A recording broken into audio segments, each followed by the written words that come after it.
मराठवाडा आणि दुष्काळ हे जणू समीकरणच. भौगोलिक परिस्थितीमुळे मराठवाड्यात दरवर्षी दुष्काळ किंवा अवर्षण नाहीतर अवकाळी असे विविध नैसर्गिक संकटे येत असतात. मागील वर्षी झालेल्या अत्यल्प पावसाने मराठवाड्यातील अनेक जिल्हे पाणीटंचाईच्या छायेत आहेत. मराठवाड्यातील महत्त्वाचा जिल्हा असलेल्या जालना जिल्ह्यातील 64 प्रकल्पांपैकी केवळ एकाच प्रकल्पात 19% पाणीसाठा शिल्लक आहे. जिल्ह्यातील पाणीसाठ्याबाबत बोलायचं झाल्यास केवळ 0.78% एवढाच पाणीसाठा जालना जिल्ह्यातील प्रकल्पांमध्ये उरलाय.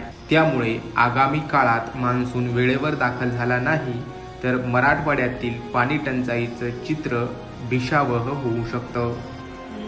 लघु भरती जालना लघु पाटबंधारे विभाग जालना अंतर्गत चित्रशाखेत असिस्टंट टू जेई म्हणून काम करतो.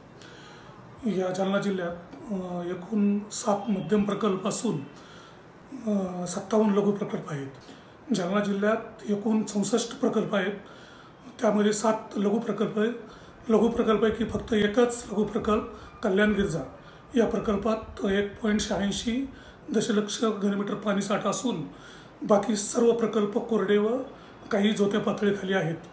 57 लघु प्रकल्पापैकी 14 लघु प्रकल्प कोरडे असून 43 लघु प्रकल्प जोता पातळीखाली आहेत व जालना जिल्ह्याची एकूण जे पाणी साठ्याची टक्केवारी आहे ती 0.78% पाणीसाठा आहे. जालना जिल्ह्यात एकूण 7 मध्यम प्रकल्प आहेत.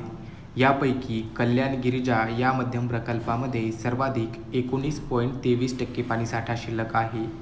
तर अंबड येथील गल्हाटी प्रकल्प हा कोरडा ठक्क पडला आहे. उरलेल्या 5 प्रकल्पांमधील पाणीसाठा हा जोत्याखाली गेला आहे. तर जिल्ह्यातील एकूण 57 लघु प्रकल्पांपैकी 14 लघु प्रकल्प हे कोरडे पडले असून 43 लघु प्रकल्पातील पाणी पातळी ही जोत्याखाली गेली आहे. जिल्ह्यातील एकूण पाणी क्षमता केवळ 0.78% राहिल्याने येणारा मान्सून वेळेवर आला तरच जालना जिल्ह्यात पाणीटंचाईची गंभीर परिस्थिती टळू शकेल. नाहीतर मराठवाड्याचा टँकरवाडा झाल्याशिवाय राहणार नाही एवढे मात्र निश्चित. Narayan Kale, news 18 local, Jalna.